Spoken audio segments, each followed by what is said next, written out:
Coming up, she had to start over. She had to get a job. She had to get back on her feet. And in Kentucky, there is no compensation fund to help people who have been wrongfully convicted get back on their feet. For Vault Studios, I'm Reed Redmond. You're listening to The Daily Crime.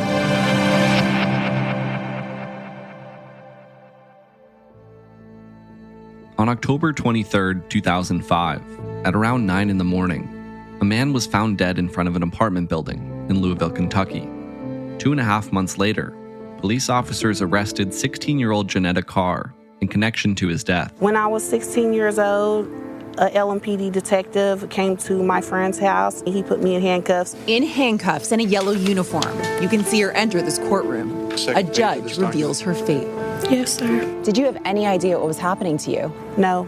In a federal lawsuit, Johnetta Carr says physical evidence from the crime scene excluded her from having any involvement in the murder, but claims investigators fabricated and coerced false statements from a co-defendant and from jailhouse informants.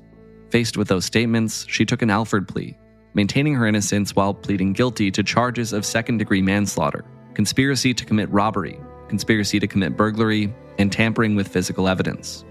In April of 2008, she was sentenced to prison for crimes she did not commit. I lost time with my family. I lost the best years of my teenage life. I lost trust. And she believes there are countless others facing that same unfair loss.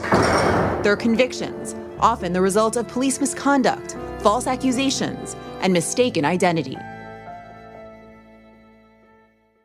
Despite what you might believe, your weight is not your fault, even if you've been trying to lose weight for years. Meet Calibrate, the science-backed program that proves sustainable weight loss does not come from yo-yo dieting, calorie counting, or willpower. It's all about biology. The Calibrate program works differently by addressing metabolic factors with FDA-approved doctor-prescribed medications and one-on-one face-to-face coaching for food, exercise, sleep, and emotional health. Real support, not chatbots. We partner with you to help you take control of your weight and your health with tiny tweaks that lead to real results. In fact, our earliest Calibrate members lost 14% of their body weight on average. Fight biology with biology. Get $50 off Calibrate's 1-year metabolic reset when you use code SAVE50 at joincalibrate.com. Visit joincalibrate.com to see if you're eligible and use code SAVE50. Paula Vasan, investigative reporter with WHAS11 in Louisville.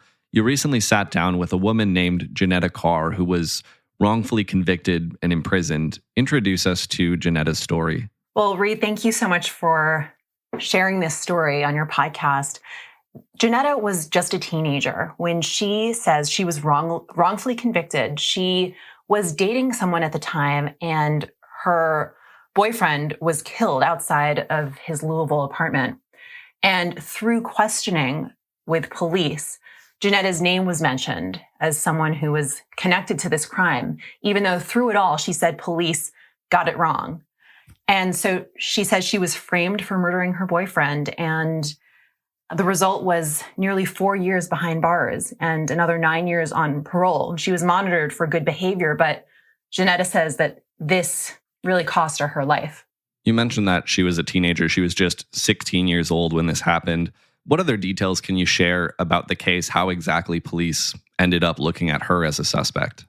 Well, one of the things, I'm glad you brought that up, because one of the things that Johnetta really wants to change as a result of her time behind bars is she wants more protection and more support for young people who are accused of crimes, because she says she was interrogated for hours by police and she was exhausted and she said things she wishes she didn't say. She felt pressured.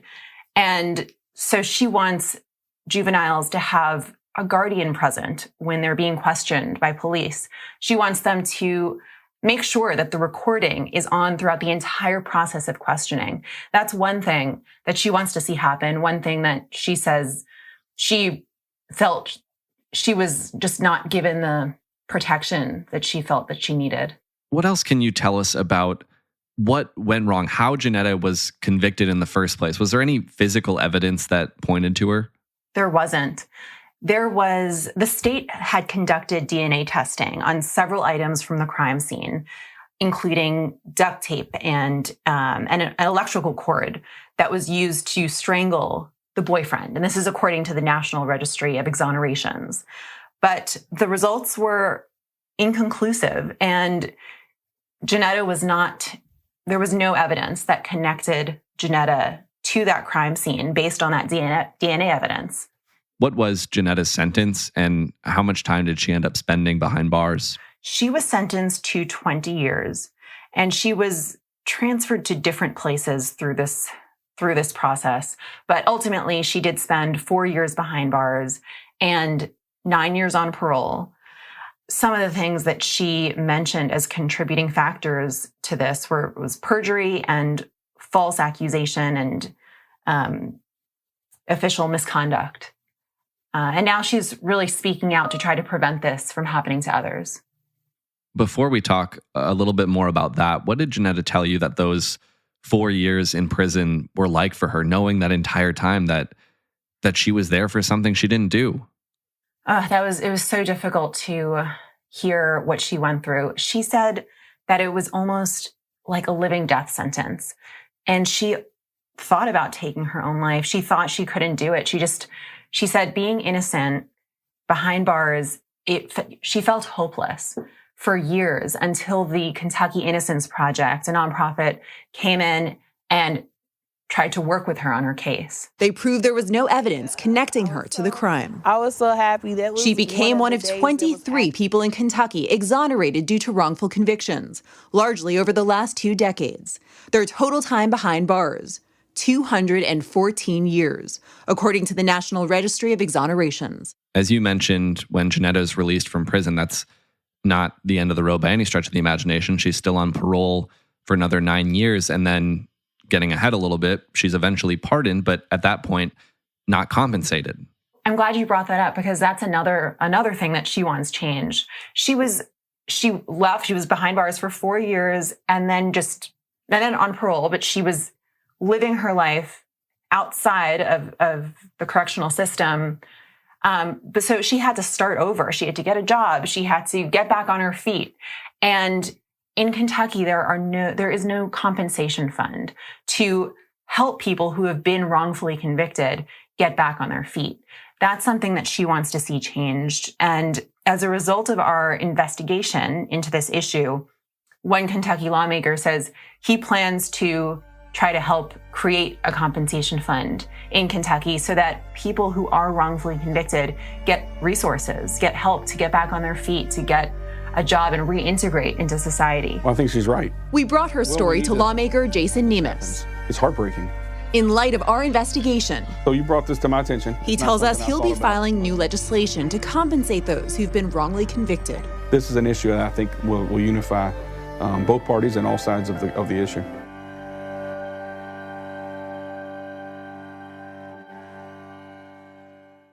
What else does Johnetta want to see happen in Kentucky and around the country to help those in her situation, or more importantly, to keep people from ending up in that situation in the first place? Well, there are 2 specific things, and then there is something a little bit more long-term and broader that will take a lot longer to try to make a reality. But so specific changes that she wants to see is 1, a compensation fund for people who have been wrongfully convicted. And then 2, protection for juveniles in the interrogation room. Juveniles are very vulnerable, and it's very easy for them to be persuaded into say that they committed crimes that they actually are innocent of. And at the very least, that means everything needs to be recorded from start to finish, and not just audio recording, but video as well, so that you can see body language and you can see how the suspect is treated.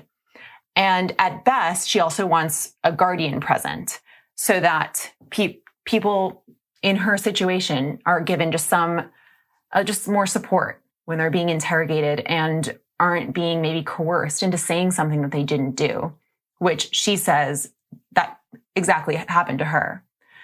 She also wants more training. So following the initial report about Johnetta Carr's story, I also looked into what's happening here in Kentucky to prevent this from happening.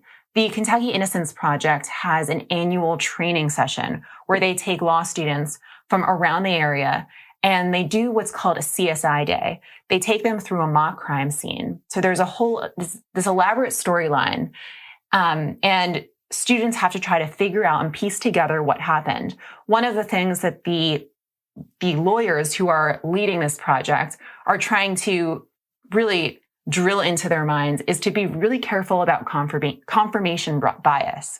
Confirmation bias is when we put more emphasis on things that coincide with our existing beliefs. Everyone has biases, and so the goal here is to try to just be aware of those biases and try to rise above them.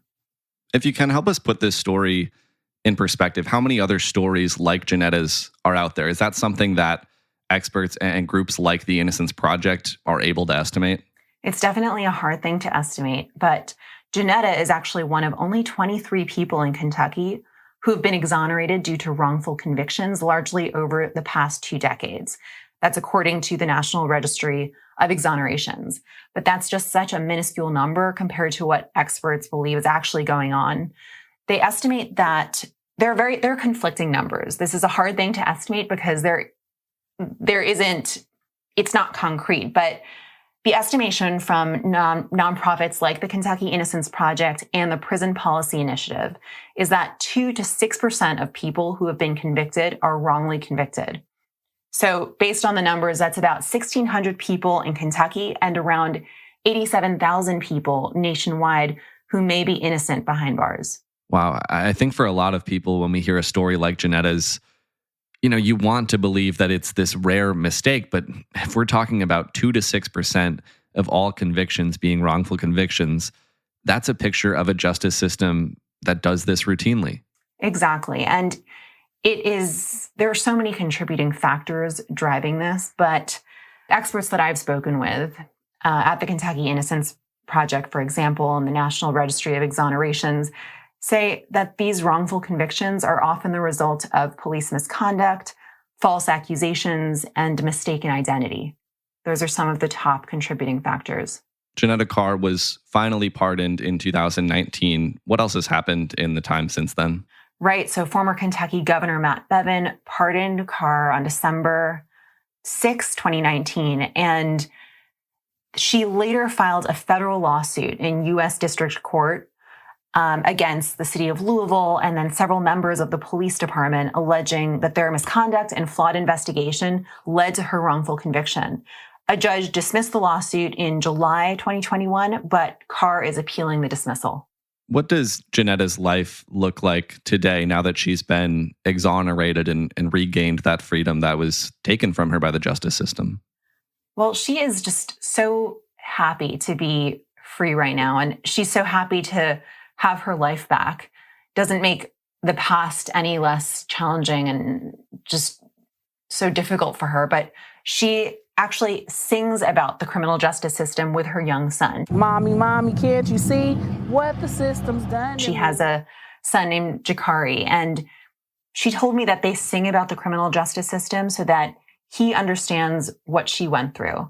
And the song kind of has a happy almost tone, but it's such a hard and tough situation. But she wants her son to understand what she went through and also to know the dangers of our criminal justice system and hopefully prevent him from having to go through what she went through.